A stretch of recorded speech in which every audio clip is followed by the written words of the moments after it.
everyone's replaceable, but some people will be arguing... Not this one. He has been the mainstay of the ABC's election coverage for more than 3 decades. I think it's closer to 40 years even.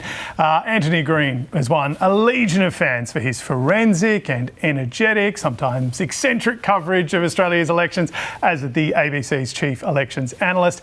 And Anthony, he's joining us now. He has some very big news for us. Anthony, say it isn't so. What's your news? Well, I mean, basically, I'm saying that it's time to retire. I turn 65 this coming weekend. I work on a 3-year election cycle with federal elections. I'm not going to be presenting elections in 3 years' time when I'm 68. So this will be my last on-camera election for the ABC. I'll stay on for a couple of years, handing over work and doing other things. But essentially, I'm deciding to retire and work less. Oh, Anthony, I don't think we can really get our heads around this news. And I know so many Australians out there watching this morning will be feeling really, really emotional, but also grateful for the incredible work you've done for the ABC, but just for Australia over the past few decades. What has this work meant to you, and why has it driven you to do it for so long? Well, I was always interested. I mean, I was always interested in something to do. I've always been good with numbers, always interested in doing something worthwhile. I got this job as an election researcher 36 years ago, and I've just decided that I enjoyed doing it. And I've done a lot of development since. We worked out how to do websites, how to improve computer systems. I designed the current computer system and its basic functions, and been through several upgrades with it. It's been a long, fun journey.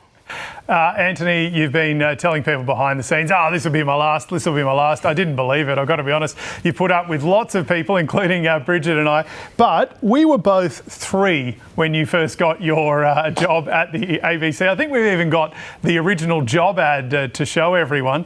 Why did you want to apply for the ABC? Well, I mean, I'd basically told, I'd done an economics politics degree, and was trying, was back writing computer software again. I'm thinking, what am I doing this for? And I told my bosses one week, I said, look, I said I'm going to start looking for another job. I didn't sort of go through university again to be back here.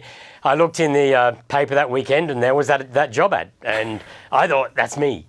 And it was for a 6-month contract in 1989 to work on the 1990 federal election, and 36 years later, I'm still doing it. So, yeah, a bit more than just research, though. Do you have an election over the years that sticks out at you, that it was the best to cover? Well, I mean, my first federal, the 93 federal election, was pretty remarkable.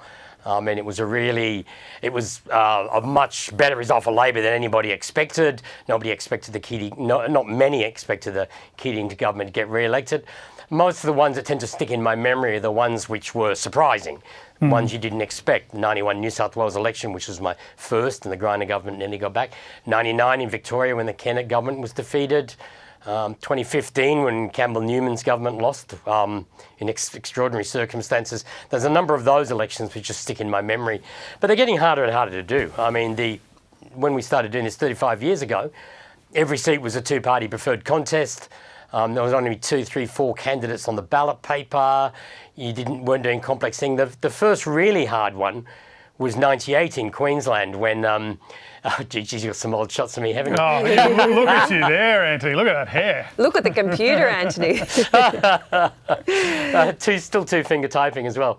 The 98 Queensland election was the first election where the 2-party system broke down and Pauline Hanson's system broke through. I was working that night with Lisa Miller and Maxine McHugh, and it was just a nightmare. We were having to override results. We had to rewrite the computer system to deal with that. There's Lisa at that election. And since then, we've had to deal with more and more complex elections. And of course, I took on doing things like the election guide, which I've been doing as handbooks since 1990. And I'm actually going to deposit all those books as a collection in the National Library. Oh, wonderful. It's about 80 or 90 of them, of a book on every election since 1990, state and federal. So it's just a set of contemporaneous notes for people, basically a cut-down version of what you see on the election guide today. So there's lots of work I've done in that area, redesigning computer systems.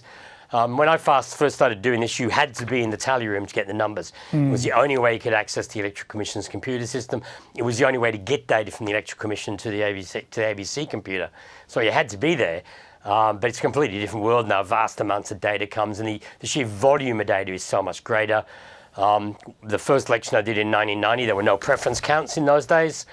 I think one of the reasons I got the job was in 87 they changed the way they counted the votes, and it caused all sorts of problems for the Electoral Commission, so for the television networks, because instead of the usual pattern before then of the Labor vote starting high and dropping, it reversed because of the way they changed counting country votes.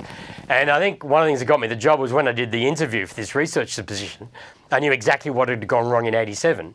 And they were impressed by that. So there you go. I love all the old photos, Anthony. I mean, look, people might not know that when you're doing an election and you look over at Anthony, oh my goodness, like there's just so much happening for you before we come to your updates, of course. But have you had fun along the way as well? Yeah, it's been great. I mean, I've enjoyed. I mean, when you're in my area, what you're doing is you're getting a huge whack of data chucked at you. Can you make sense of it? What does it mean? And that's, I remember when we were designing the computer system, the amount of design that had to go into being able to get the computer to say at some point, party won majority of 6 or something like that. It was just the amount of preparation, the amount of definition, redistributions, building up election results, calculating preferences. People see me on camera. That's only a tiny bit of my job. I think I've compared it to what I feel like today is like a footballer coming up to having to make that decision on one more season or not. And the thing that often sinks them is having to do pre-season training. And for me, I mean, you can think, great, it's great to sit up and do elections, but people don't quite realise how much work you have to do to go on camera and know what you're talking about. So that's the thing that, I mean, my concentration's not as good as it was. Oh, yes, it is. You've still got it, Anthony. Casey Briggs is going to be jumping in your spot. But what about you? Every time there's a gap in elections, you know there's a gap because suddenly social media is flooded with photos of Anthony Green riding around Europe. Is that what retirement looks like for you? What have you got coming up? I've got a tour of Portugal and then a tour of Andalusia later this year, so that's my next thing. Once these elections are out the way, I can sort of do a bit of training again. Look, as much as I can. Look, I mean, I think I've earned the right to retire. I've been sort of putting money away for years, so I can have a comfortable retirement. I'm not going to just sort of stop and put my feet up at the beach or something.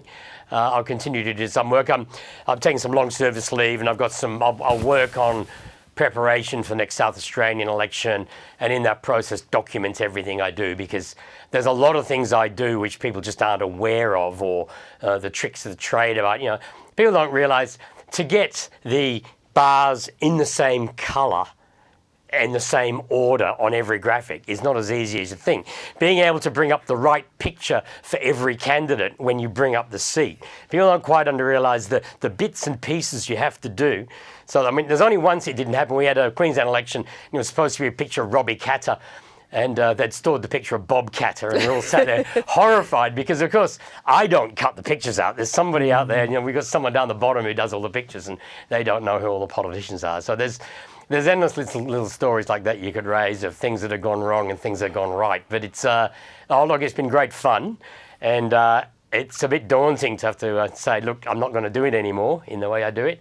But you have to make that decision sometime, and as I said, there's many footballers who've gone on a season too long, and I'm not going to do that. Yeah, calling it at the right time. It's been an honour and a privilege to work alongside you, Anthony. Thanks for joining us this morning, and there'll be not a dry eye in the house when it is your final election, whenever that comes. Thank you so much, Anthony.